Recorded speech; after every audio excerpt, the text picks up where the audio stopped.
Her friends see me swimming out and they're kind of like laughing, like, oh, look, oh, the hot lifeguard's coming. They're not thinking what's going on.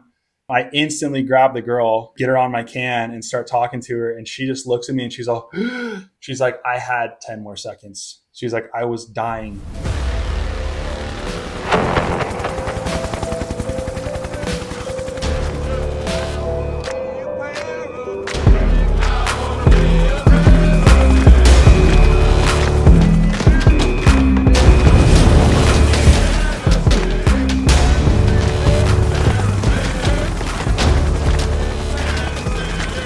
Welcome to another episode of the Rescue Swimmer Mindset Podcast. I'm introducing myself as Vinny Cold Plunges today with co-host Cody Wright, Rescue Swimmer, and we had a really great chat today. A lot of great stories were told about lifeguarding, about how to assess a drowning patient, that it's not always what is depicted in the films. Actually, it's very rarely that.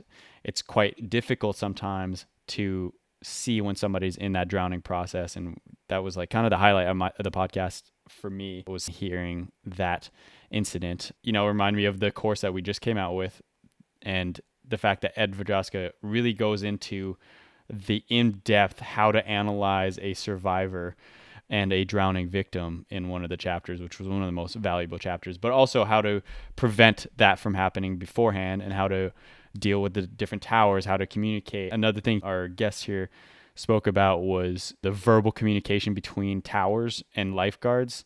That's something that, Ed also talks about, because they're not talking on the radio all the time. They're just looking at each other's body language. So these are all important things that are covered in that Lifeguard MasterClass.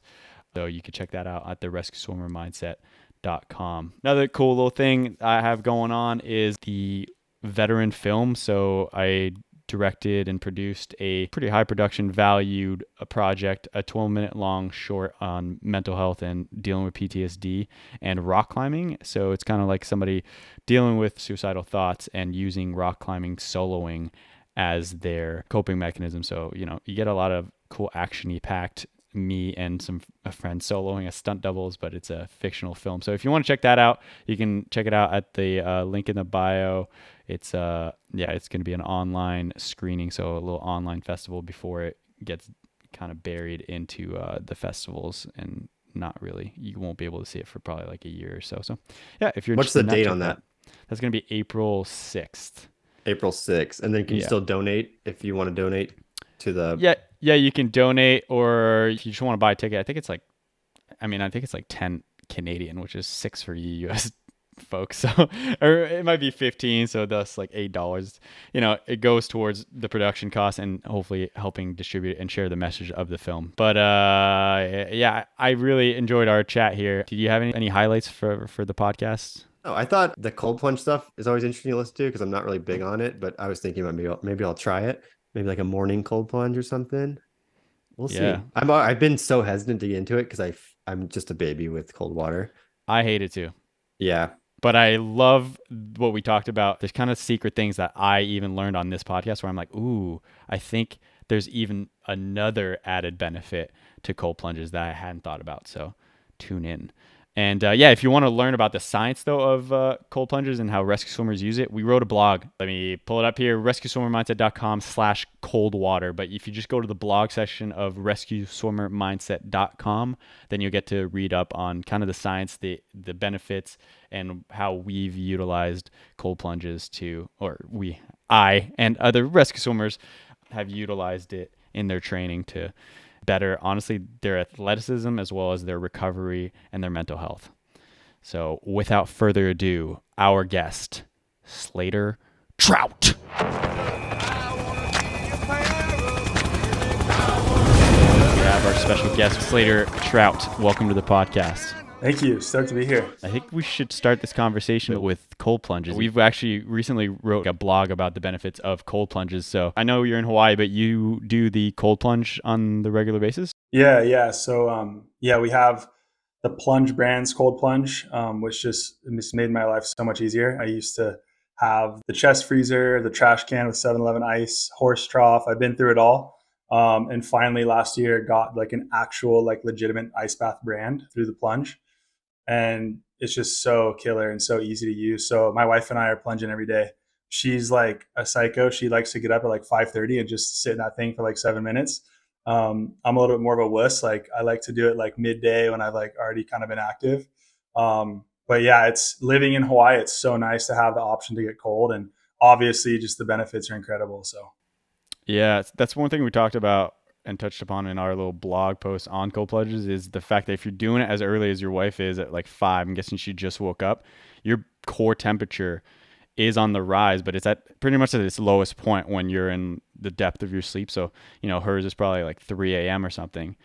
But yeah, by 5 a.m. she's on the rise, but it's by no means peaking. So you're still cold when you usually wake up, even if you're in Hawaii. And for her to go in that's certainly next level of the benefits of cold plunges. It's the hardest time to cold plunge. Like there's no debate around that. Like getting up out of bed early in the morning, out of your cozy spot, like that's your comfort zone, and getting into a treacherous cold environment, like there's no doubt that's the hardest time of the day to cold plunge. Like no one's debating that, Yeah. What are you finding that you're getting since you're doing it on the regular basis as far as the benefits for you? Oh my, I mean, it's the list is like growing every year with like new studies and with just the popularity of it. I think something that's been really cool for me, as a pro athlete for many years, it was always about recovery. It was always about, okay, let's get that fresh blood to these muscles and rebuild that muscle tissue and be prepared to go the next day. I think the last few years, the mindset has shifted more to, mental health and clarity and just attitude and energy levels. So, kind of replacing coffee with it, or using it to turn a bad mood into a good mood, using it before a meeting with a brand, or even something as simple as like doing taxes. It's just like gets your mindset right. And if you ever struggle with like living in the present or being in the present moment, which most of us do, nothing gets you in the present moment quicker than cold water. And I know you boys know that just from things you guys have done career-wise as well. The second you immerse your body in cold water, nothing else in the world matters. You're just fucking cold. So that's something I love about it. Just it gets me cold and gets me in the moment. And so I think the mental side of it has been really cool, kind of exploring that side of cold exposure. Yeah. And I feel personally invigorated and so empowered when I get out, especially because I'm in British Columbia. So, right now when I'm getting out, I'm surrounded by snow and I'm like half naked. And I'm just like, yeah, that's right. I just did just that. Testosterone just pouring out of your ears. Yeah. And I have much better posture and I'm just standing out in the wind. And I'm like, nothing can defeat me. Even though I'm 5 minutes later, I'm even right now, I just did it like 15 minutes ago. I'm kind of on the shake still, but I feel pretty good. Yeah, I was going to say, what's the benefit as far as if you do them in the morning, aren't you going to be pretty cold if you go into a workout, or is that kind of what you want? Do you want to like warm up your body? Like, how's that work? Yeah. So it's a pick me up, I guess. The way you want to look at it is, they say that it's something that gets your body activated and moving, kind of it's the on switch. Basically, it's like kind of how you'd use coffee. And so mornings tend to be the best time to do it because it's a great way to turn you on for the day and get you started.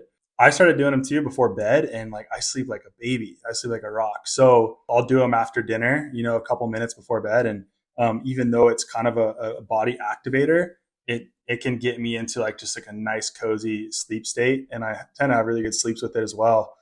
Something like that you touched on prior to workouts, something that's super interesting. I posted this on my Instagram like a month ago. I was listening to Huberman on Joe Rogan's podcast, and he'd mentioned this study out of Japan in the 90s where they took a bunch of athletes and they wanted to see the effects of cold submersion on their bodies prior to training, but also post-training. Because, forever it's been, hey, you train, you jump in the ice bath, you recover, right?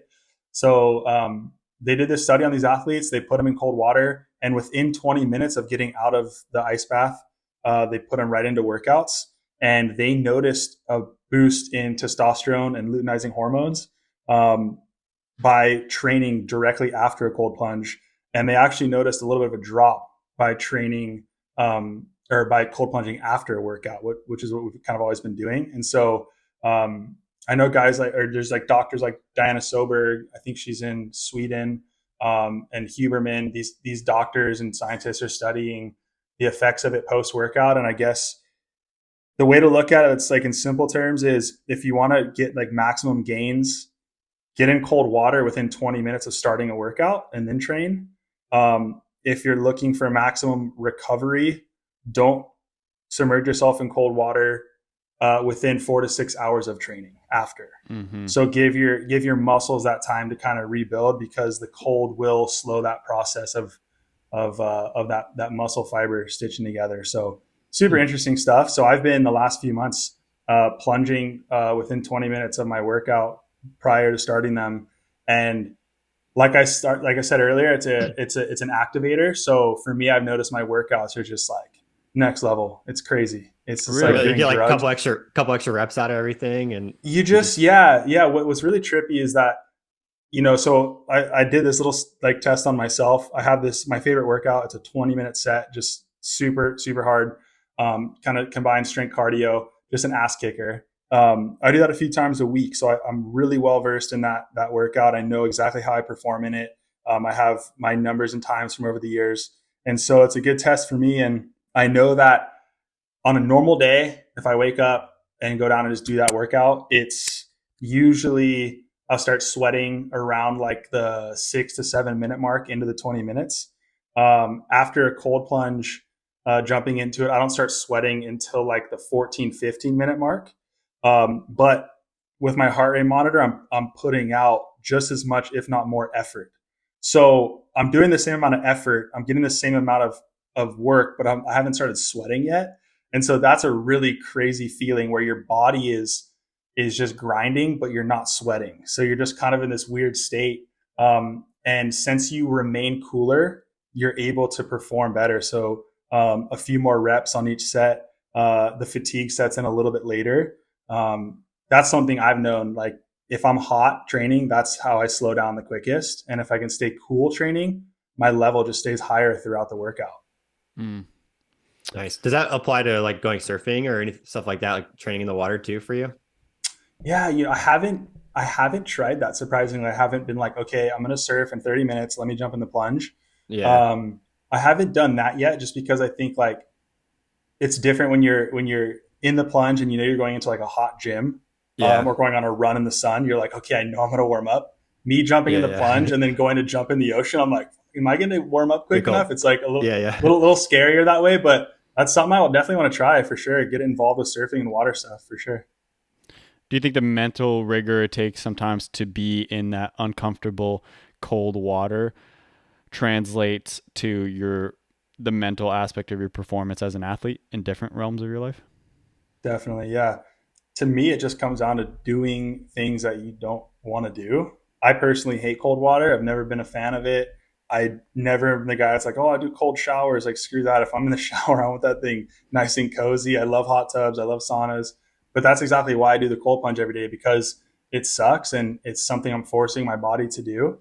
And I think that just the discipline benefits of that are super important. That's a whole nother side of it too. Just the disciplinary action of like doing something you absolutely despise doing and doing it every day. You're going to see mental benefits there that are hard to get in the other places for sure. Are there any mental specifics or mental tricks that you use when you're in your cold plunge? For sure. I'm like, I'm not going to die. If I can go into something and I'm like, I'm not going to die doing this, why am I not doing it? I'm not going to get injured. Nothing bad's going to happen. I'm just going to be a little bit uncomfortable. And so that's what I tell my friends when they come plunge. I'm like, what are you so nervous about? You're not going to get injured. You're not going to get debilitated. You're not going to die. It's going to suck for a few minutes. And what's the big deal, right? You're going to be warm again. And so I always just tell myself that. I'm like, this sucks. I hate it. I'm sitting here like, what am I doing? But at the same time, I'm like, I know it's so beneficial. I know how good I feel. And so that's kind of what gets me through it. But the first minute still, like I've done it, I would say 5 days a week on average for a year. And every single time I do it, it sucks just as bad. Like it doesn't get easier for me. And I kind of don't want it to get easier, because if it does get easier, then it's like, what's the point on doing it anymore? I love that it still sucks every day. That's the best part about it. What tends to be the duration that you go for? It's kind of changed. Like my relationship with it over the years is the biggest change I would say is time. 7 minutes has always kind of been my bread and butter. I think that 10 is the boundary for pushing too long. And I think that like 3 is kind of like the cusp of like being just too short. So I think that for me personally, 5 to 7 is like just the bread and butter, and everyone has their own journey and people love to do it. I know guys that are like, I jump in for 30 seconds just for that shock and get out, and that's all I need. And, get on them for that. But I think 7 minutes is good for me. I find that with my body personally, once I push past that 5-minute mark, certain other things start happening. There's studies out there that talk about shivering. If you can get your body into a shiver state, it generates the production of brown fat, which is the super healthy type of fat. And that hasn't been talked about a whole bunch, but I think there's a lot of important benefits with shivering. And for me, I won't shiver in freezing cold water until about 5 minutes of submersion. That's like my threshold. And so another 2 minutes after my shiver threshold, I hit 7, and I'm cold for an hour after that. And I don't use any rewarming techniques. I don't do any hot showers. I don't touch warm water. I try not to touch any warm clothing. I don't do sauna after. It's just me running around in my board shorts, shivering and suffering for another 45 minutes until my body naturally warms back up, because I know that the natural rewarming process is a whole nother set of benefits outside of the 5 or 7 minute ice bath. Right. Yeah. One thing I liked listening to the Huberman podcast where he discusses it is, instead of setting yourself with the time, because like I'm in BC and the glacier melt, I'll be honest, I often go between like the 3 to 5 minutes. But at first when I was starting off, I would set myself 2 minutes, but now I've kind of started to adopt his technique of just go with like, set yourself a level or kind of this barrier that you're trying to overcome. So usually you get in and sure, it's very difficult. So that's your first barrier within like the first 45 seconds, it's like that shock value. Then you kind of numb out. You get comfortable after that, like 45 seconds. And then that usually lasts for like up to 2 minutes to 3. So, but instead of like looking at those times, you just try to feel when it's just not tolerable or you're very uncomfortable, and just try to go past that into like the next easy zone, if you will. I think that's kind of a fun thing to do instead of, looking at the stopwatch every time.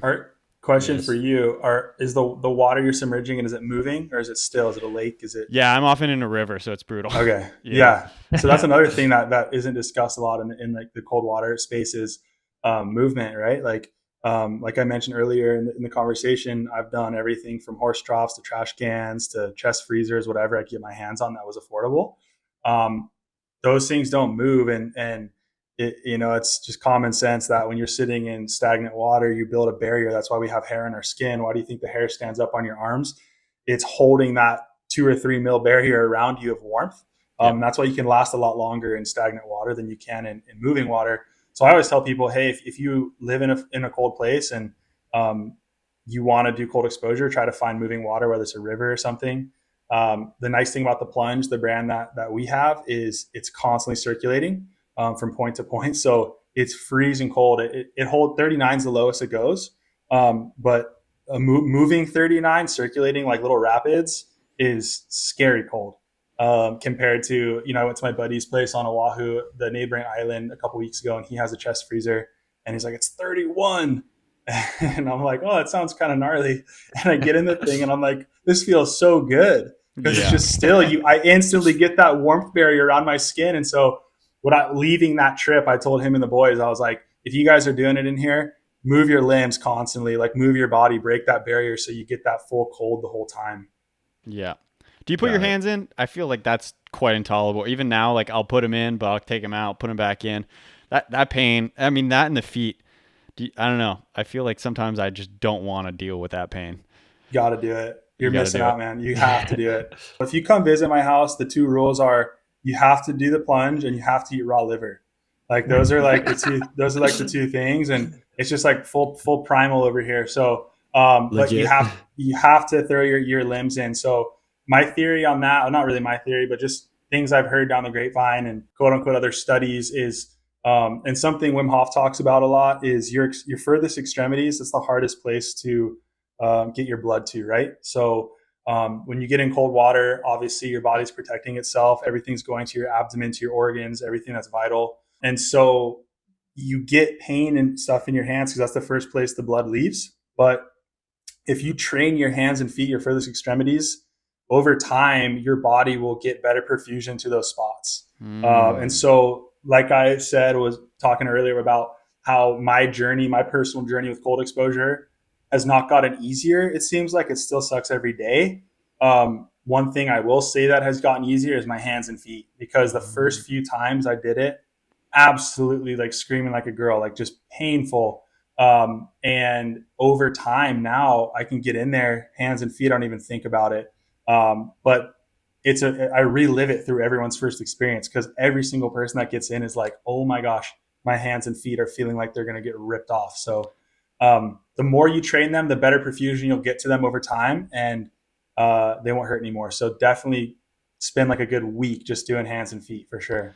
Man, I'm inspired because I'm big into the ice climbing thing, and one thing that you get is like the screaming barfies. I'm very lucky that I actually don't really get like the nauseous, crazy rush, but nevertheless, I still have poor perfusion because I've had frostbite on my fingers. I'm curious as to whether or not over a prolonged period of time that could really help mediate that frostbite and just the flow to the hands. They say once you have frostbite, it can be a permanent thing. But I got a feeling if I keep doing that with dipping my extremities, like the hands and the feet, that may help with those really cold environments when ice climbing.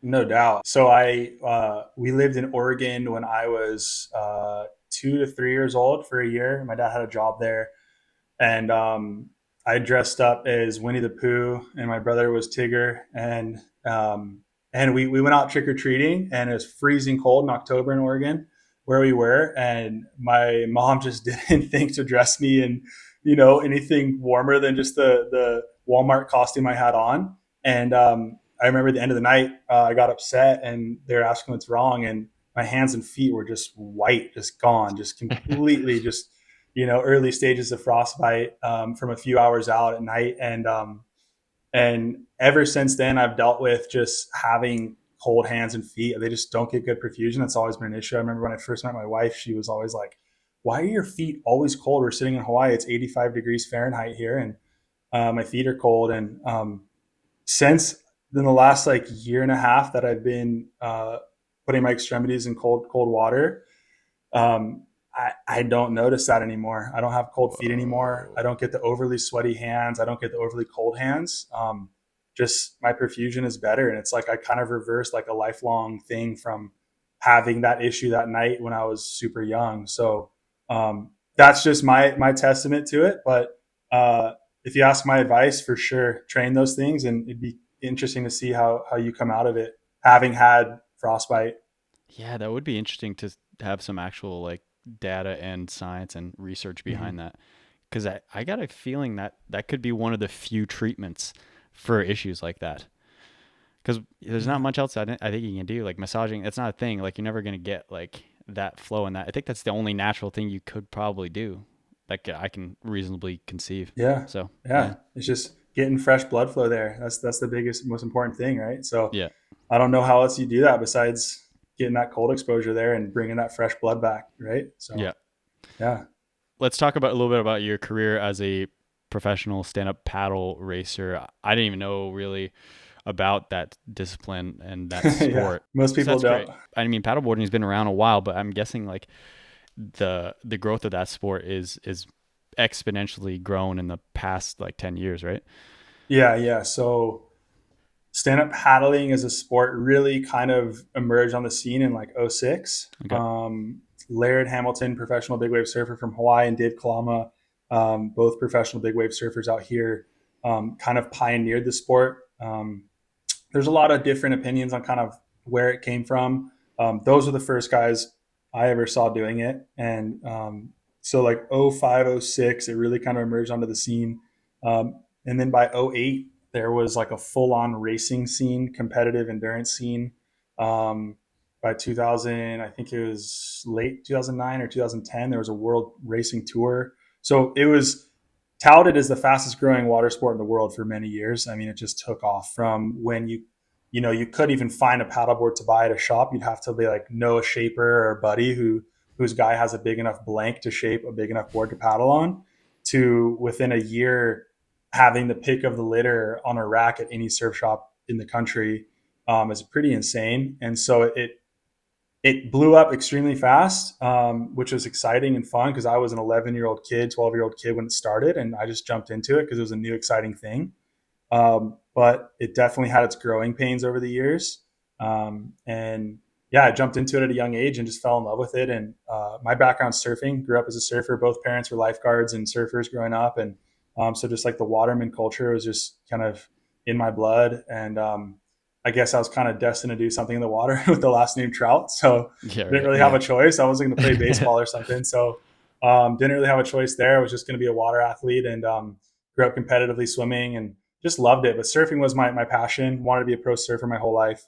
And when stand-up paddling came about, I was like, this is super fun and super unique. No one else is doing it. All the other guys doing it are 40, 50 years old. There's no 12-year-old kids doing this. So I got aboard and just started stand-up paddle surfing.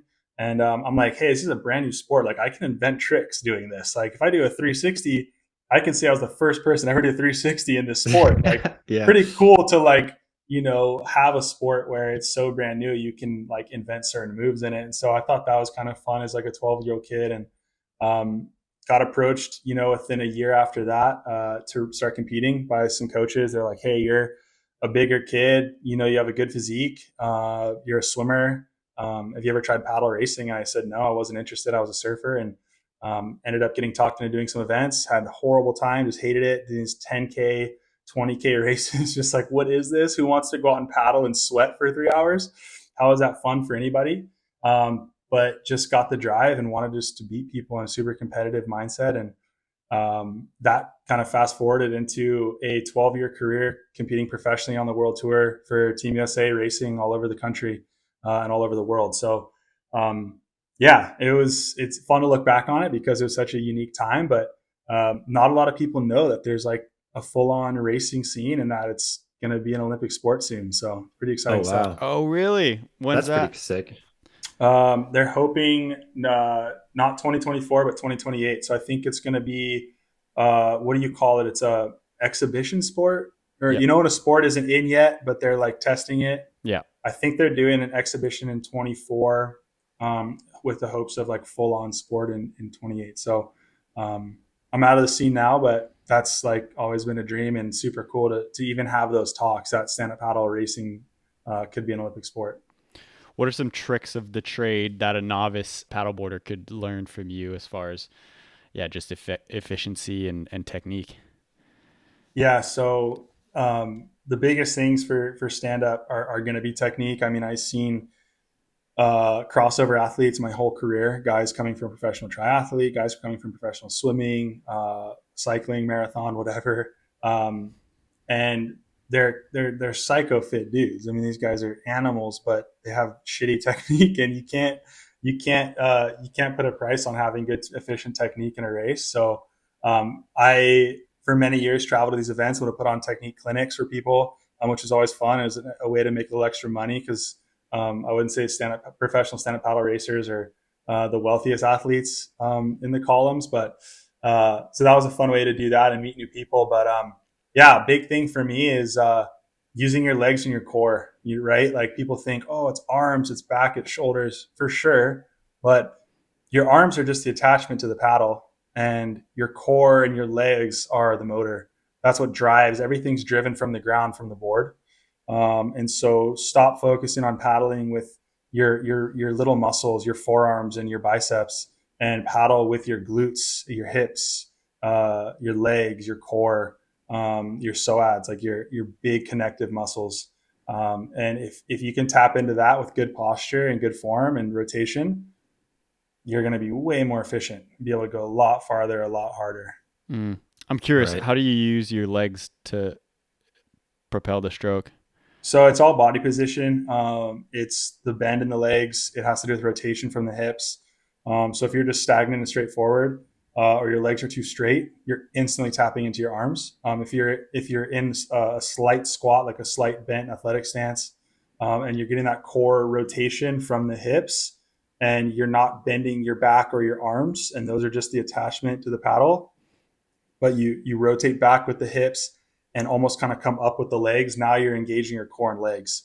And so it's a little bit hard to explain, super easy to get when you watch someone do it. But you'll know. It's one of those things where it's like, oh, that's how you're supposed to paddle. Those are the muscles you're supposed to use. So many years of technique to get to that point, though. It's not something you're going to pick up overnight. But if you practice it like anything, you'll get efficient, and you'll smoke your neighbors or whoever you're paddling with at the 4th of July barbecue this summer, or whatever you're doing, you know? Yeah. When you're in it, like, so when you're training as a pro, what's like a conditioning program? Are you swimming? Are you just paddling? You're doing strength training? Like, what is it? Are you rowing at all? Yeah. So rowing was a big one for me. Swimming was huge for me. I was a competitive swimmer my whole life. I think my advantage in the racing scene and what helped propel me to the success I had, I would say, was swimming. That was something that I didn't really recognize other athletes doing. It wasn't something that was kind of mainstream for the other pro guys on the tour. It wasn't like, hey, what sets did you swim this week? I was like, I was spending time swimming throughout my entire career, and I owe that a lot of credit for things I was able to do competitively. Rowing's a big one. Rowing gets your ass in shape for anything. That's one of the hardest things you can do. If you go sit on a rowing machine and bust out 1,000 hard, you're going to be puking. So that was a big one for me. And going back to like the technique side of it, rowing was really good because it did build that leg strength and that compression. Rowing's a much more like linear version of that, but take that and keep it in like less of a bubble. And like, honestly, compression and rowing is very similar to stand-up paddling in many ways. So that was a good tool for me. I did CrossFit for many years. I guess I'd say modified CrossFit. I wasn't throwing around heavy barbells and stuff just because I didn't see the benefits for me personally in paddling with throwing around, 400 or 500 pound deadlifts. And so, but I did like the kind of high heart rate aspect of it, the movement. With stand-up paddling, there's usually an event will have a sprint and a distance. So it's a weekend event. You have Saturday, Sunday. Depending on the conditions, you're going to have a sprint event, which is anywhere from 100 meters to 2 miles, or you're going to have a distance event, which could be anywhere from 6 miles to 30 miles on any given event. So you kind of have to be prepared for both, but it's such a full body workout that you need to have that red line in your bag of tricks that you can hold for an extended period of time, especially for the sprints. We're talking like some of these sprint events last 40 minutes. So oh wow, you're pushing your body at 100-meter dash, like track and field levels, but for 40 minutes. So your heart rate's probably like 160 heart rate plus, probably, for like, what's it like? The whole time. Yeah. You're over 150, 160 for well over half an hour, which is like psycho mode. Yeah. And so I found that CrossFit, like 20-minute, 30-minute sets at a high heart rate were helpful. So things like that. But I think like the secret sauce for me was honestly swimming. That was a big one. Like, got me in such great shape, and it's such similar muscles with your lats and your core and your arms. And just building up that endurance was insane. Yeah, let's get into your swimming in a second, but you brought up the point of rowing, and that reminded me of, in my training to become a rescue swimmer, I was stuck on a boat, right? On like a Coast Guard 378, and the gym was in the front in the bow, and like pretty much the only thing you could do for cardio is either run around the ship or do the rowing machine. But if the rowing machine's in the front, so like this thing in the Bering Sea is just like going up and down and up and down. And you just brought up like doing 1,000 sprint will make anybody puke. Well, doing 1,000 sprint in the bow of a ship in the Bering Sea actually made me puke a couple times. That sounds like a nightmare. Yeah. I hope I never find myself in that position. I'll say that. Yeah. Not to mention the workout process is a little off-putting because like a lot of times you'll be you'll be benching and you're like, it's all about the timing of the wave, because sometimes you're like, dude, this is the easiest 2 plays in my life. I'll crank him out, and then you're like, oh god, I'm gonna die. Somebody spot me. Yeah. Like pull-ups are you're either weighing 400 pounds or you're floating like a butterfly. Yeah, it's like I'd imagine it'd be a bit like training as an astronaut. Like you're in space and you're just like, this is the weirdest feeling of working out, because it's just like something so it's just not, you're not meant to do that. Like messed up physics. Whoever thought you'd be doing bench press on a boat in the Bering Sea? Like that's obviously not meant to be. So I think that's God just saying like, we're going to make this really difficult on you for sure. Yeah. So let's get into your swimming. Am I correct in saying you were a Los Angeles County Lifeguard? Yep. Los Angeles County Lifeguard. So part of the fire department there. Retired last summer. So did 7 years with them. Nice. And that was an incredible experience. But yeah, we get more into that for sure. I was going to say, it's like I know like Los Angeles County is super competitive for their lifeguard program. So yeah, especially coming from like your background as a professional athlete going into that, I'm sure like you might have caught some flack for that maybe. I don't know. Like, or is everyone coming in with like pretty extensive backgrounds? Because I know like a lot of D1 swimmers and stuff go through that program. What was your experience like as far as like the initial academy? Yeah, that's a great question. It's so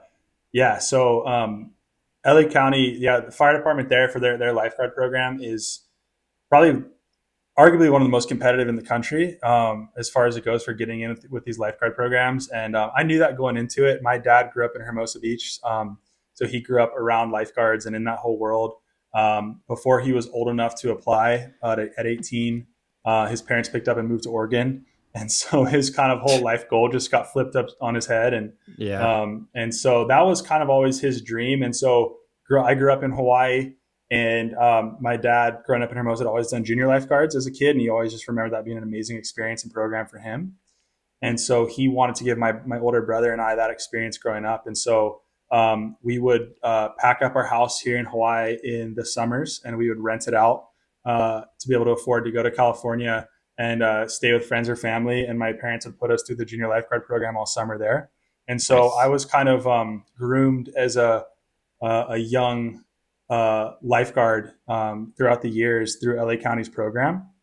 And, the pinnacle of that obviously is when you turn 18, you swim and apply for the academy. And in 2015, I trained pretty hard. I thought I put in a good enough effort, but I applied in 2015 with one of my best buddies who is also a professional paddler, but he does prone paddling. Jack Bark. I don't know if you guys know Bark paddleboards. That's the Bark family. So Jack's a kid I grew up with, one of my best buddies, and him and I were like, let's go for it. We got to try. And so we set out for the swim in 2015, which is the first time they had a test in many years. They weren't hiring many years prior to that. And we show up to the test, and it's a long ocean swim with a little bit of a run. And it's basically, there's hundreds and hundreds of participants, and everyone's in their Speedos, and it's like USC, UCLA, Cal Berkeley, Stanford, Harvard, all these swim programs, and dudes with like Olympic tattoos on their forearms and their freaking backs. And I'm just like, what the fuck is this?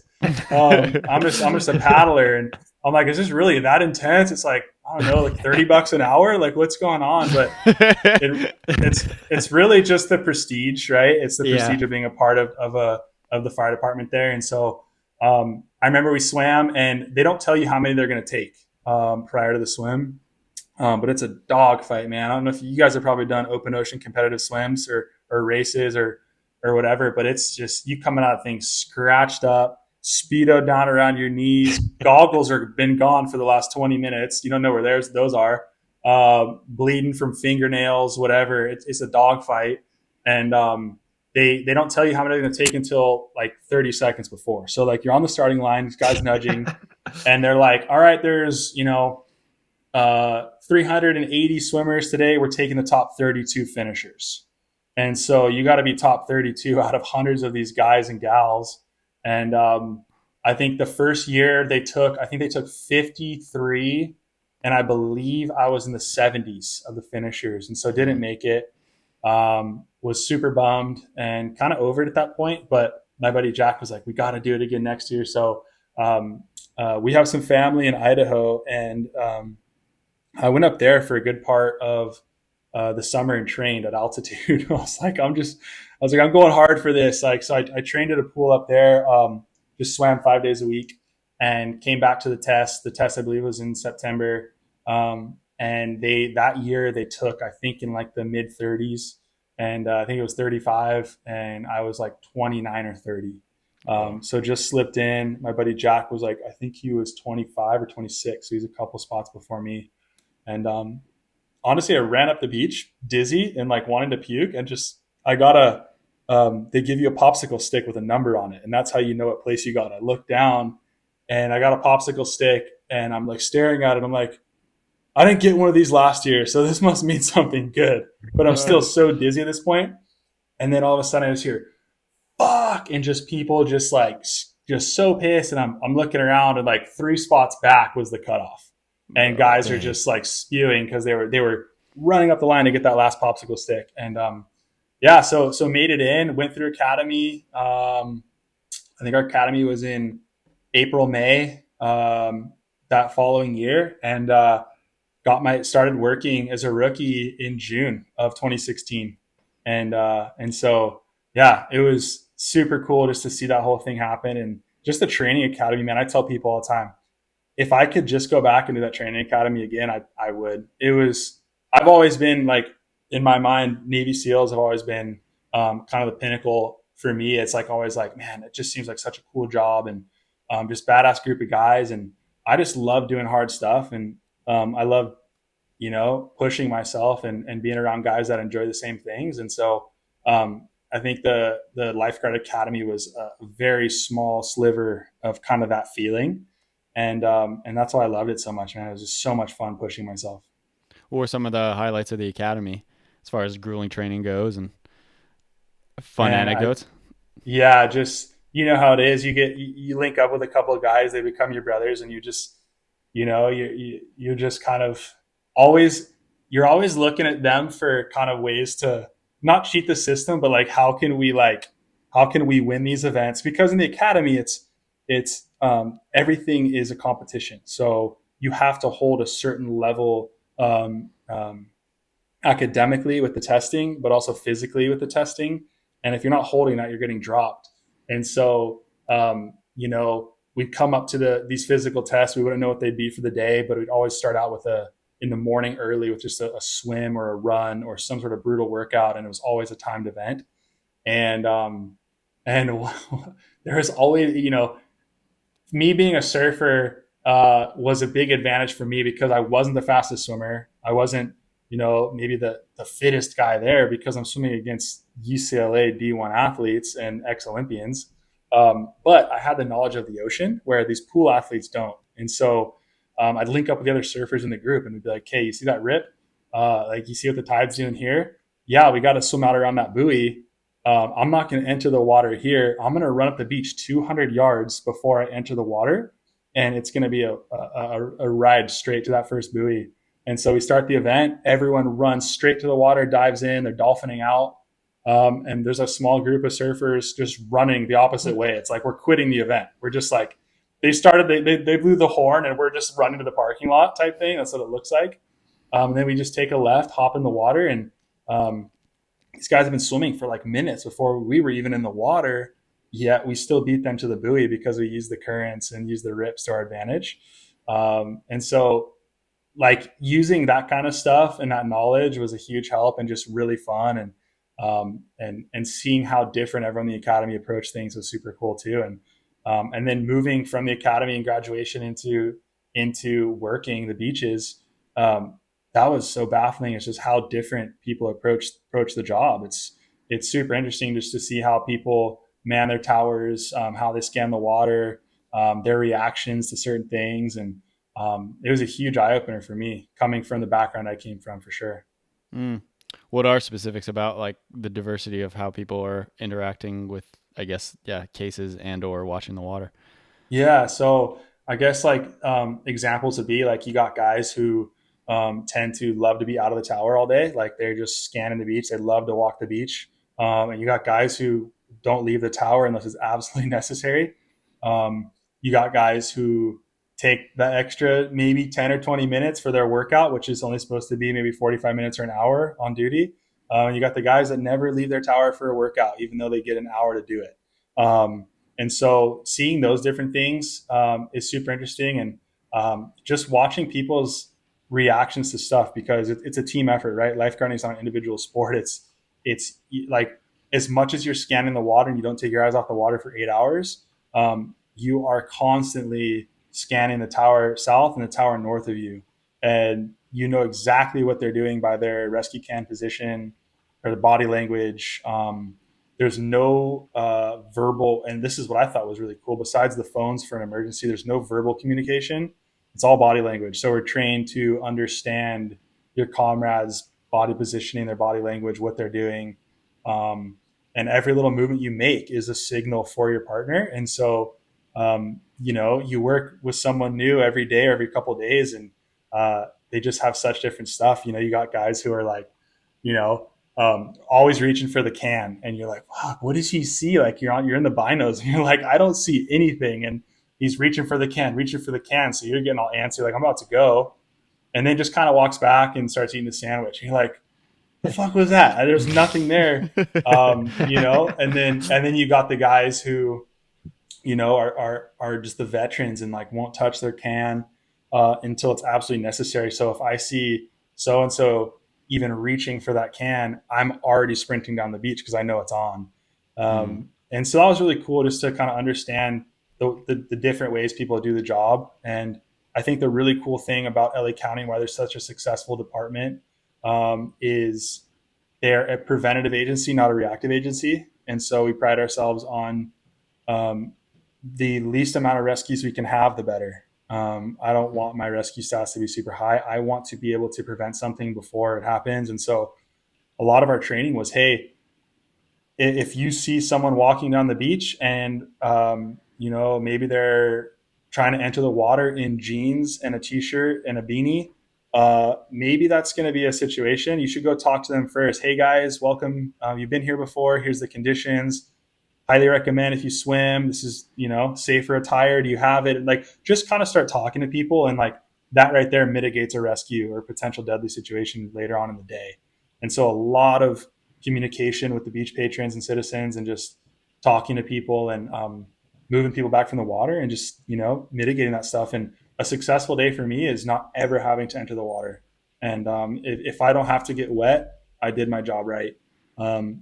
There are the times, obviously, making rescues, and we're all human. We miss things sometimes, but that's the nice thing about having the other guards around is there might be something I don't see and they do. And so that's where like the team effort really comes in.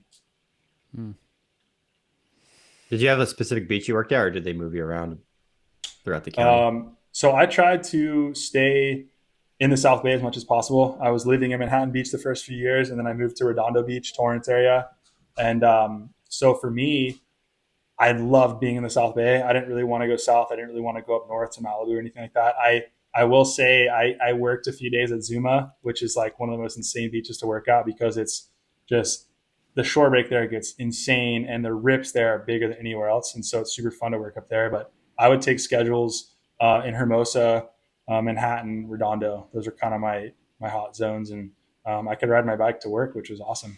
What are some of the silliest cases you've had to attend to? Oh my gosh, we are in Los Angeles, so keep that in mind. And, summertime in LA, you get some super interesting individuals coming there, whether they're visiting or live there. But, oh my gosh, I worked Dockweiler for a year, which is the beach right under the LAX airport. And so you have planes flying overhead all day long. And I remember during a couple of the holidays in the summer, whether it's 4th of July or these big events, I would get off of work and the captain would call and say, hey, don't walk back to your truck. Don't leave your tower right now. And you're like, what, why? And he's like, it's too dangerous. He's like, I'm going to come pick you up in the lifeguard truck, in the squad car. And I'll take you to your car after your shift, because just the walk back from the beach to the parking lot was too dangerous to do alone, even as a lifeguard. It's just, yeah, man, you see people down there and there's, crazy teardrop face tats, and there's just some interesting looking individuals that, I'm more than happy to rescue, but I don't necessarily want to, have to go hang at the barbecue with, because I just know, it's just a different group of people. And so, being at 𝐿𝐸𝐿𝐸, like having those experiences was like such an eye opener, because then you go work somewhere like Manhattan or Hermosa, and it's the same local crew or families that every day, but because 𝐿𝐸𝐿𝐸 is that straight shot in Sepulveda to Eastern LA and other parts of Southern California, you just get a crowd that it may be their only beach day of the year. And so it's like an all day thing. And, we're telling people, hey, you can't have your animals here. There's no alcohol. You can't have the fire pits here, whatever it is. And I think it was really fun to work with captains and people who would kind of tell you for the day, be like, hey, you don't need to tell anyone they can't have their dog here. You don't need to tell that guy he can't drink that beer today. Let's just focus on the water. Let's focus on the job at hand here, and don't get into that, because there's times where other colleagues or myself, you see someone doing the same thing. You're like, hey man, you can't have glass on the beach. It's a risk for kids. It breaks. Like I cut my feet on it. And they get a little puffy chested and start walking towards the tower. And you're like, do I really want to do this right now? And so tons of interesting moments like that. But there is a story that's kind of interesting about my craziest rescue that I've always kind of wanted to tell. And it's an interesting one, because I've only told it to a few friends, but after my 7 years working for the county, it's very much, we're trying to prevent these things from happening. But like I said, they do happen. And you think from the movies and just from how the books read that, someone's out there, they start drowning, they're screaming and splashing, which sometimes kind of happens, but more often than not, from my experience, drowning victims are very calm. They don't want to ruin their resources, their oxygen. They don't want to deplete themselves. They want to survive as long as they can. And so being trained to look for the unordinary, the kind of out of the ordinary body language in the water. And I had this instance, I think it was my second year working. I was in Hermosa Beach. I just shown up to work at a 9 o'clock shift, and pretty quiet at the time, just midsummer. And a group of young ladies had approached the tower and kind of posted up just to the left of me, just south of my corner, outside my cones. And I remember going down and talking to them and just saying, hey, here's the conditions today. I hope you guys have an awesome day. If you have any questions, come talk to me. If you do swim, please swim in front of the tower. I'll let you know if conditions change, and just have my general conversation with people. It's fun to get to know people, whatever, introduce myself. And I remember they laid on their phones for like a couple hours, and the conditions kind of started changing, and it got busier, and they all ended up going for a swim. They walked out. It was a really mellow day. There wasn't big waves at all. The wind was pretty light. And the sandbar, I remember, was shallow, pretty far out, based off the recent swell. And so they walk out, and they're about waist deep, and then chest deep. And when they got to chest deep, I was keeping an eye on them, and they were just chatting. And one of them had their back face to me, and the other two were facing me. And so there was three, and they're all standing chest deep, maybe 50, 60 yards offshore, just chatting. And the girls are laughing. I can see the two faces. They're laughing, having a great time, bouncing up and down, general movements, limbs in and out of the water, fixing their hair. And so for me, I'm looking at them like, hey, they're good. They're not struggling. If you're fixing your hair, you're not struggling. So little body language pickups. And then the girl whose back was to me was a little deeper in the sense I think she was a little bit shorter of a body. And so the water line was kind of to the back of her neck, where the other ladies, it was more to their chest. And she wasn't moving at all. Head was out. Airways were out of the water. So I wasn't like extremely concerned, but her body language definitely threw me off. And I remember just getting on the binos and just kind of just studying her from the back, and just like all I could see was the back of her head, and she was super, super still. And I'm like, this is so weird. And the girls are just talking to her, laughing, doing their thing. And so I just had this feeling. I'm like, this girl's in big trouble. Like something's going on. And my first thing is this girl's drowning. That she's not doing anything. She's not moving. So I grab my can. I rip down the tower. I sprint out. I swim. Her friends see me swimming out, and they're kind of like laughing, like, "Oh, look, like, oh, the hot lifeguard's coming," or, "Oh, what?" They're not thinking what's going on. I instantly grab the girl, get her on my can and start talking to her. And she just looks at me and she's all, she's like, I had 10 more seconds. She's like, I was dying. She's like, I couldn't tell my friends because I didn't want to dispose of my air. They didn't know what was going on. They thought I was just staring at them. And she was just bawling, just trying to catch her breath, and fully drowned situation, like would have gone under, like probably within 30 seconds of me getting to her. And her friend's like, what the hell? Like, what's going on? I'm like, your friend was drowning. Does your friend know how to swim? She's like, no, I don't know how to swim. I told them I didn't want to come out. And they had no idea. She just would have slipped under and they would have been like, what the heck?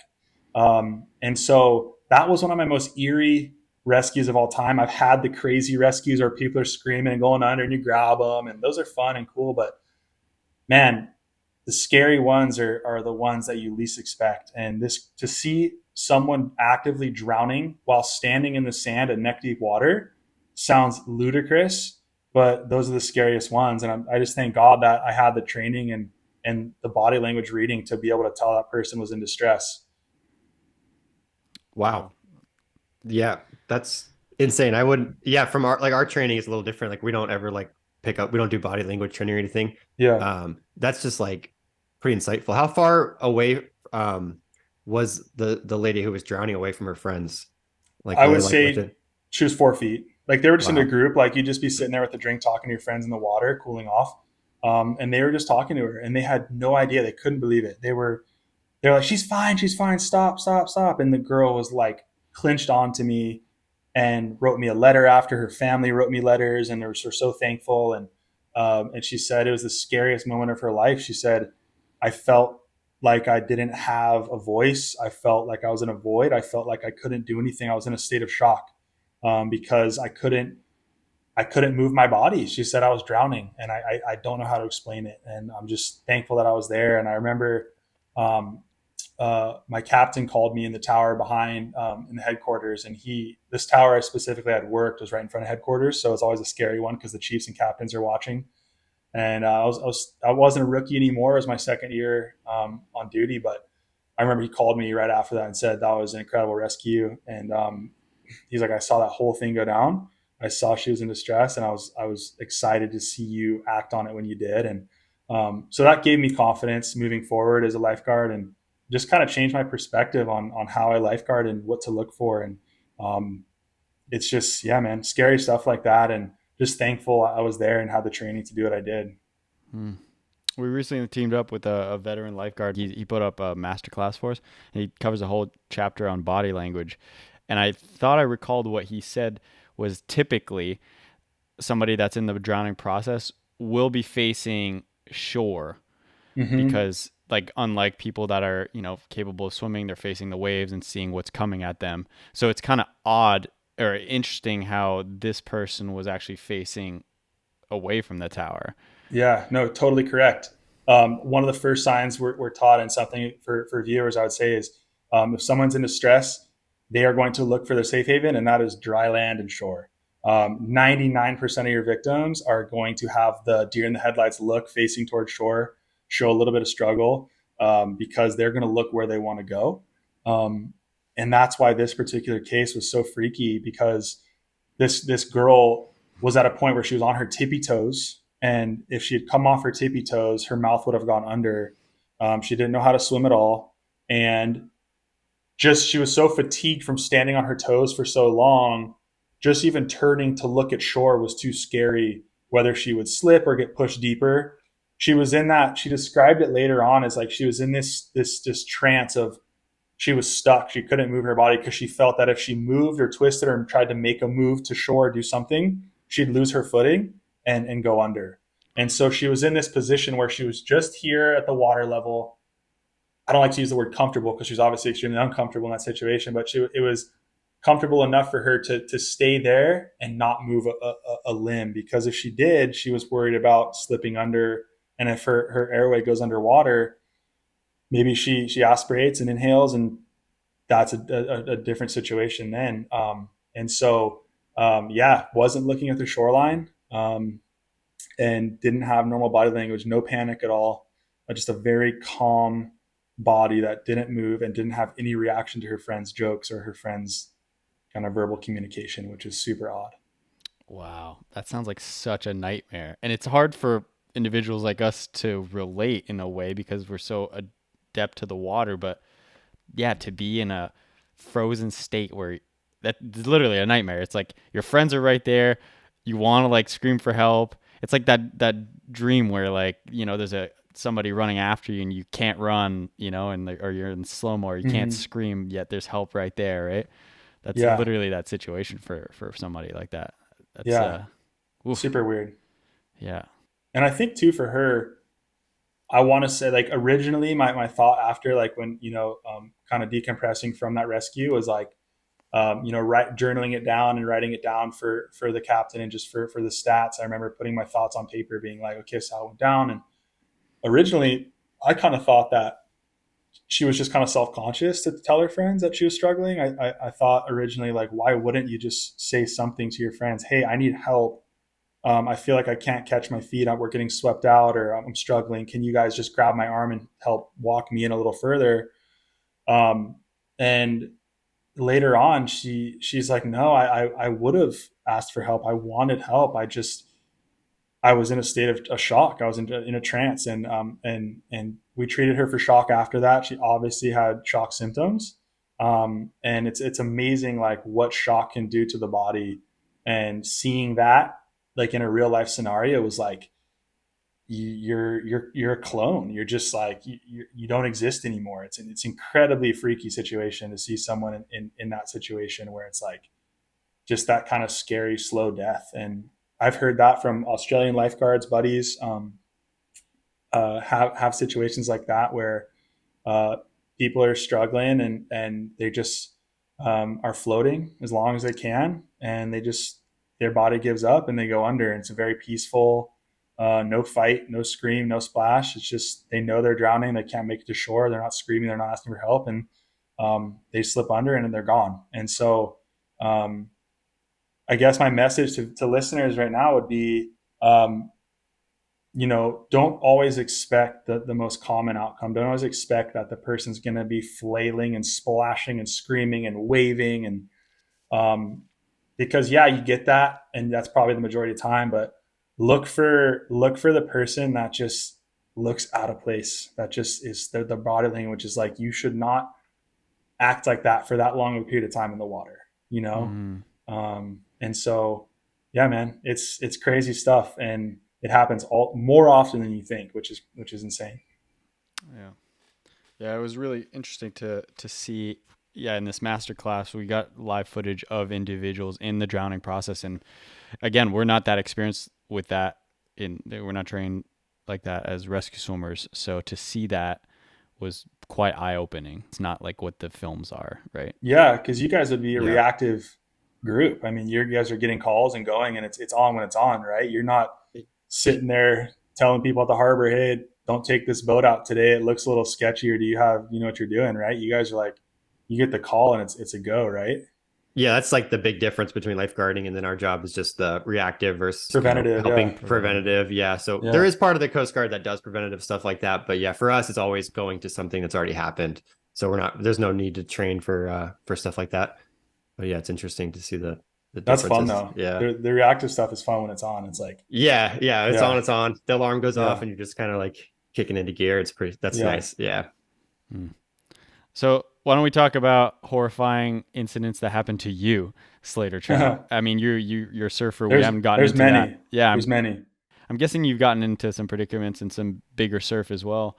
Yeah, I'm actually curious. We're rescue swimmer mindset, so I'd love to hear maybe about an incident, that happened in the water, whether that's surf or not, and kind of the mindset that you dove into in this challenging situation. Geez, where do I start? I mean, yeah, born and bred in the ocean. That's my comfort zone. Like I find myself more comfortable in the water than out of it. However cliche that sounds, but that being said, I still have gotten myself into scary situations personally, and um, I'm with all the training I have and all the thousands of rescues I've made, whether I'm working or not working, just on or off duty. I'll be the first person to ask for help if I need it in the water. Um, I have no ego when it comes to getting help in the ocean or struggling with certain things. And for me, it's in the big wave realm. It's so unpredictable, and um, big waves has been something I've always been passionate about. Pushing growing up with guys like Kai Lenny, who's one of my best friends, just pushing with him, and getting the call, hey, it's 20 foot, we're gonna go.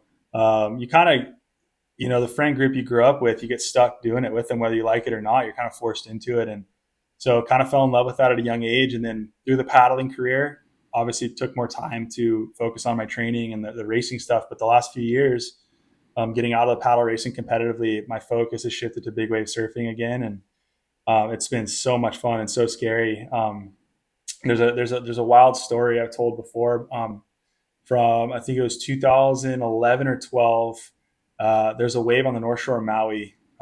We call it Sprex, and it's a big outer reef. So it's I would say a quarter mile or just under a quarter mile offshore on the outer reef, and the paddle is through a deep channel out to the break. And one of my favorite waves, we'd surf it all the time, and it takes a really, really good big northwest swell. Like 320 degrees is just like primo for this reef, and we're always keeping an eye on it. And it turned on this one day, and my buddy Matt and I, he's a Santa Barbara kid, fisherman, paddle athlete, lifeguard, and he'd come out and visit in the winter to surf big waves. And we took our stand-up paddle boards out. So this is on stand-up paddle boards actually. And this is the early days. So this is pre-flotation, pre-inflation. So you just got board shorts on, and we paddled out. There's no one out. It was a super stormy day, super big. Faces were 25, 30 foot. And I remember it was him and I, and we're kind of like, hey, let's keep an eye on each other out here. And the first set wave comes, and he's screaming at me to go. And if one of the boys says go, you can't not go. And it's just kind of a known thing in the culture. So I swung and went, probably shouldn't have, was definitely late. And I remember dropping in, bottom turning, and looking up. And I was like, this is the biggest wall of water I've ever seen. It just closed out on me. I had no chance. Kind of knew that taking off, but he said go, so I had to go. And I straightened out, thing closed out behind me, just giant explosion, blew me off my board. And I remember falling, and I remember just the aggression, like just the pure violence of the wipeout is something like you just don't hear about often. It's like, oh, how long are you going to be held under? What's the time? It's like, fuck that, dude. Like, I don't want my limbs to get ripped off. Like, it's a car accident. That's what I'm worried about, is the violence, the abuse. And so I remember it was super violent, and I felt my leash pulling. And I just remember it was pulling me so far. I remember like I was covering distance. That was a very unique thought I've never had before in a wipeout. Was like, oh my God, I'm still going. Like, this wave is dragging me underwater super far. And I remember popping up from that wave, and another one was right there, popped right up. Another one hit me, pushed me in. And after 3 or 4 on the head, I got pushed into the channel. I was probably 500-600 yards farther in from where I started when I fell. And I was like, holy crap, how's that possible? And I look up, my board snapped in half, paddle's gone. So I have a little piece of my board, and the channel's really rough. The current's ripping, and the beach is, a little under a quarter mile away. And unfortunately, that channel is known to have some pretty big tiger sharks. Like, I've seen them before, and you see them out there, and like, it is what it is. But it's a little different when you don't have a board to paddle back on. And so for me, I was like, okay, I need to get back to shore. My buddy is out the back, so he's still waiting for a wave, and he can't see me because there's sets. So it's just trying to like looking over little mountain peaks. So I'm like, okay, I'm not going to rely on him. I'm not going to call for him. I don't have a board. I don't have a paddle. I have a tail piece for flotation. But I said, you know what? Thank God I have the swimming background. I feel confident in my swimming abilities. And so I took my leash off and just started swimming to shore, and had a pretty scary 45-minute swim up current back to shore. And I remember just getting up on the beach and sitting there, just looking out and just being like, never again. I was like, that was the scariest part, was just swimming back, And my buddy came in and he's like, what happened? And I was like, dude, I snapped my board and lost all my gear and had to swim back. He's like, you fucking swam that? He's like, no way. He's like, that's so sketchy. And I was like, yeah, thanks. And live to tell the story. That's so terrifying. Swimming through a channel like that. Yeah, just when you lose your flotation and lose your gear, you get humbled real quick, for sure. And especially out there, or just anywhere around where there's big water moving, the currents, like you could just get into a bad spot with the current and just get swept out so easy. Yeah, and the current was ripping through the channel because it was an outgoing tide, and so it was basically white capping, like almost like a river. It was just one of those currents that was just ripping so hard through this channel. So that was a sketchy moment for sure, having to swim back to shore from such a far reef like that. And granted, like, the water's warm, it's turquoise blue, it's beautiful, but that shit's still scary, man, even though it's not cold and dark. Yeah. And that's a 45-minute swim, you say? Yeah, it was 45 with the current. It was about 45 minutes. So I had my watch, and I remember like looking at it going, all right, how long is this going to take to get back? And it was around 45 minutes to get to the beach. So Jesus. Wow. Yeah. Brutal. That's a good one. Yeah. Treacherous. Yeah. There's crazy one. There's more where that stuff comes from. I wanted to ask you guys a quick question, though, because I think your whole world's super fascinating, and the rescue swimmer stuff's super cool. That video that went viral on social media like a month or two ago with the guy that stole the boat. I don't know where that was. It was in Oregon. In Oregon? Yeah. That wave that hit him, I was like, for me, I'm like, that's so sick, because it's just like, that's what I know. It's like, but the poor mofo on that boat, like, it was cool to see the swimmer like assess the situation and be like, hey, I'm not boarding this vessel while there's a set approaching. I'm going to let this thing go by and deal with it after, protect myself first.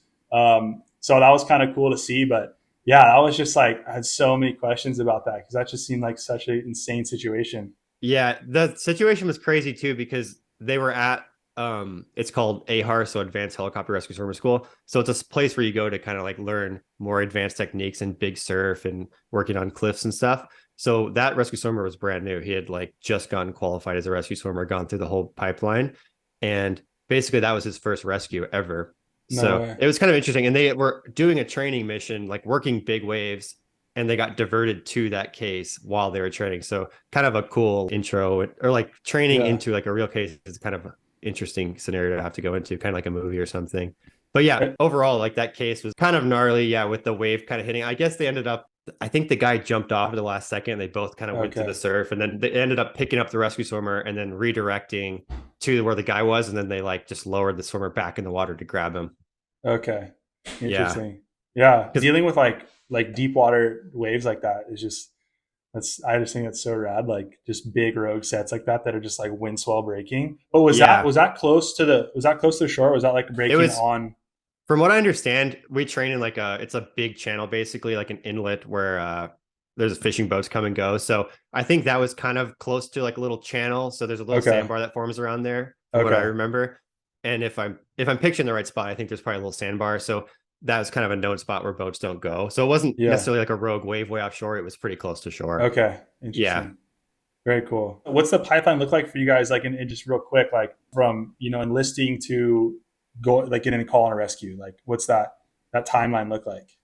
It's always shifting around, but right now, basically you join the Coast Guard and you say, hey, I want to be a rescue swimmer. I want to get the chance to go to rescue swimmer school. So the Coast Guard will send you somewhere and like basically make you work kind of like a crappy job where you're just doing there's all kinds of jobs you can do. Like Vince worked on a boat, so just way up in the Bering Sea doing just boat work. And then I was bench pressing and bench pressing and rowing. I was throwing up every day. I was nauseous. Yeah, anyway. That's terrible. Yeah.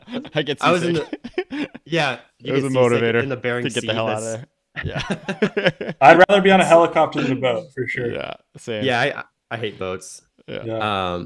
But yeah, so I was in the Florida Keys. I was doing like small boat work. So we were just doing like boardings on vessels, making sure they had all the proper equipment and stuff. But basically, yeah, you do that and you put your name on the rescue swimmer list, and then you go to rescue swimmer school. Usually within like 2 years of joining, there's like a list of people waiting to try out at school. And the school has kind of changed around recently, but just overall, you kind of like you go to EMT school. If you pass EMT school, then you start rescue swimmer school. And like the failure rate in rescue swimmer school kind of varies, but typically it's like, I want to say usually like 40 to 80% of the class will fail out, just depending on the class and the how strong the individuals are in the group. So would you really say it's physically more demanding or academically, like from your guys' experience? It's physical pretty much. Yeah. It's really not super. There's a mental aspect as far as like being kind of like like having the right mindset of like passing and like being able to like compose yourself. I would compare it probably similar to like your lifeguard academy as far as just trying to keep a cool head under some sort of like stressful situation that the instructors put in your face. But yeah, definitely way more physical. But if you're good in the water, like if you grew up surfing, water polo players do really well. Yeah. Swimmers do well. Like if you grew up in the water, you're going to probably do pretty well in the school. Ton of water polo in the lifeguard academy too. I always was jealous. I was like, man, not if I could change one thing about my sporting background going into lifeguarding, water polo is just like one of the best segues into the sports like that. I recommend water polo to anyone training to be a rescue swimmer or lifeguard. That's the first thing I say. Just try to start playing water polo if you can find pickup games, or because a lot of high schools, unless you're living in like Southern California or Florida, aren't going to have water polo teams. So it's kind of hard to find. Yeah. Hawaii too, I'm sure. Hawaii's got it. Yeah. They had the Title IX stuff years ago with the men and women's sports. In Hawaii, they dropped water polo for men, and they gave it to women to equal out the sports of the Title IX litigation going on. So that was a huge hit for us. It was Title IX out here was going on right when I was at the age to get into rec and school sports. As far as water polo and swimming go, and it got stripped for men. So that was a bummer because I never got the chance to play, and I wanted to so bad. And I was always jealous of my friends in California that I went through junior lifeguards with. All those dudes were animals playing water polo. Yeah, and you're just built different when you do that. Yep. Your surf story kind of reminded me, or at least this like recent case reminded me of being in Ahars and working that surf. There's a drill that we do. It's called, is it the physical grip, Cody? Where you like physically relocate the bear hug? Physical. Yeah. Exactly. So you can do something where you relocate somebody in a hazardly or just big surf situation where you just grab them and you're pretty much doing a bear hug, put your arms underneath them and you can like cross your legs underneath their legs. And it's just so that you can hoist them up just ever so slightly and relocate them to a safer location before you put them into whatever device you want to actually hoist them up to the cabin with. But in that drill, everyone's kind of in training at this school, right? The rescue swimmers are training, but also the flight mechanics are. And the specific flight mechanic I had, it just felt like there was quite the delay. There's always a delay, but there was quite the delay when I would give the signal for them to start hoisting. All you do is like you move your head because both your hands are wrapped around like the survivor, which is in this case another rescue swimmer, and in this case was a 6 foot. I think he was like 6'5". Really tall swimmer, heavy guy. And I'm like holding on to him, giving the signal, and I'm seeing this big surf come in, and I'm like shaking my head. It's still nothing's going on. I'm like, oh God. And I was like almost gonna let go and both try to dive in, but I'm connected to the cable, right? And I was like, oh man, this is gonna be brutal. And it just smacks into us. And yeah, it's kind of like a car wreck, except you're attached to a metal cable, and this thing like smacks me in the face and like the survivor. We both like come up with like bloody noses, and I think they ended up hoisting me back in the cabin because they thought we were injured, but he was still down there. And I told, like, they were thinking of sending out another helicopter to do it, and I was like, no, buddy's still down there in this like pretty rough surf situation. I don't know what his condition is. Like, I think I need to go down now. And then he just floating face down at this point. Yeah. It's like, oh man. I get down to him and he's kind of like, yeah, deer in the headlights, like get me me the hell out of here. Yeah. So then I'm like, and I had briefed the flight mechanic. I'm like, this time, as soon as you see that head move, hoist. And I had given myself the reminder of just do it well before I'm even set up, because he's probably gonna still have a delay. So I like get into position, start shaking my head, and he's lifting. And I remember, we both like this wave's coming in and we're like, oh my God, it's happening again. And we both somehow like lifted our legs and just slightly cleared the wave as it's like smacks our fins.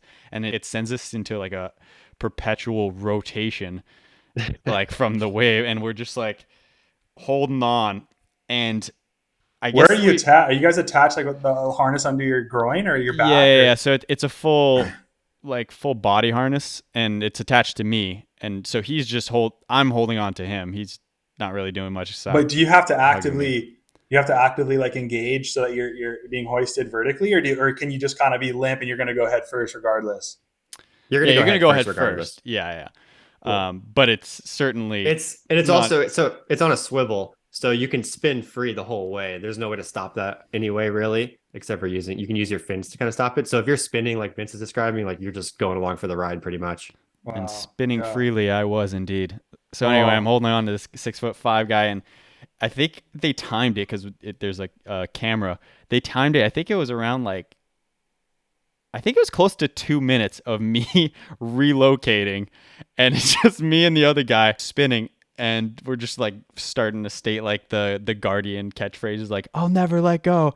And Buddy's like, don't you dare. And but we're getting like nauseous. And eventually my buddy's like, just let me go. Just let me go. And I'm like, I'm going to throw up. Just like Titanic. Rose, I'll never let you go. You guys are just forehead to forehead like I got you. Yeah. And we're just like locking eyes like, I want this to be over. Yeah, so certainly funny. Can make you nauseous. Oh my gosh. There was that video that I think it was an older woman. Yeah. Spinning. Do you know what I'm talking about? I know what you're talking about. Did she die? I feel like there's cases of people dying by that gyro. Yeah, like the blood dissipating from like or something. Like dude, that is like nightmare fuel right there. That was not Coast Guard. I'm just gonna put that out there. Yeah. Well, that was in some other country. Who knows? I don't know. Who knows? I think it was Arizona actually, but basically she went to a death spin like while she was in a Stokes litter. Oh, it looked bad. Yeah. Did she ever like settle? She got to settle lawsuits for that, right? Like that's. I think she did. Yeah. Because that is just insane. Like, well, she's still dizzy to this date, so she couldn't even hire lawyers. She can only walk left. She just walks in a circle at all times now. It's like, I feel bad saying that, but well, technically, I think the solution to that, if it's available, is a tagline, which we often use. It's like, somebody's manning down low, and they're manning a line that kind of keeps it from getting into this crazy rotor spin. But nevertheless, I feel like the solution watching that was like, dude, lower her again. Like, just put her down. Lower or just keep hoisting and get her out of there. Just weed whacking sagebrush. Just just kept her at the same elevation, just constant. And you're just like, well, do something. Do anything. Dude, the pilots were just like, they were in a trance themselves, dude. They're like, what is going on? The pilots probably had no idea until it was like way too late. And then the training for that is pretty much, I think, for the crew is just to go into like a forward flight, because you'll eventually just get the air resistance to stop. Kind of pull it back. Yeah. And you just go up.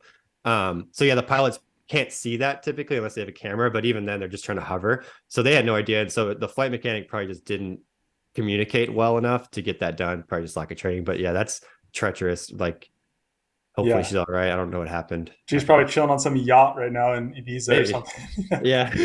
She got a settlement. All right, we're getting close to the end here, but I did see one cool thing I just wanted to briefly touch on your Instagram there. It's some of your training for underwaters, which I'm guessing you're doing quite a lot of as an athlete and big wave surfer. But this specific drill was the sevens. Do you want to break that down for our audience? Because it's all about training on our podcast. So I'm sure people would love to implement the sevens in workouts. Yeah, the sevens is just a stupid little thing I came up with. It's just personal to me. Like 7 was always my number growing up playing sports. Maybe that's why I like 7 in an ice bath. I don't know. But for some reason, I like reps of 7. I just find with the right amount of weight or right movement, it's just like good, like kind of grind where, if 4 or 5 reps with heavy is not hard enough, but 10 you just can't get to it. 7 seems good. So dude, I love that. Sevens. I've never heard anybody work out sevens, dude. How many reps are you doing? I'm doing 7. Fuck you. 7 is, and when you come train with me, it's 7 and no more. Like you can't do 8, you can't do 5. Like you're doing 7. So yeah, man, I call that workout the sevens, and it's basically just 7 reps of each movement. And it'll be different rounds. So like I have a couple workouts where it's like 3 rounds of 7 or 5 rounds or 7 rounds of 7. I think the one I posted was 5 movements, 7 reps per movement. And so with that pool, I found that was like just a great rep versus distance kind of protocol for me. And so you can go check it out on my Instagram. But yeah, man, that workout is brutal. And I started out doing it 5s, and I was doing everything else 7. So I was like, fuck it, like this is going to be the 7s. And so my buddy, like a year and a half ago, I was like, hey, you want to jump in the pool? We're going to train. He's like, we're not doing the 7s, are we? I was like, yeah, we are doing the 7s. And so it's kind of infamously just become that workout now. And it's one of the best tools I've ever used for competence in the water and big wave scenarios. It's just a pure stressful situation underwater, anaerobic, getting your heart rate up with no oxygen and getting comfortable doing that over and over again and just telling your body it's all good. We're going back down. So yeah, man, super fun. The pool stuff is a wild new frontier. And that's something that like Laird Hamilton and those guys kind of pioneered as well. He's got his XPT stuff going on. And I know the Malibu crew and Kauai crew, Laird's guys are animals and do the underwater stuff. And I just kind of found what works for me. And I think what works for me is pretty hard. So it's good. Sweet.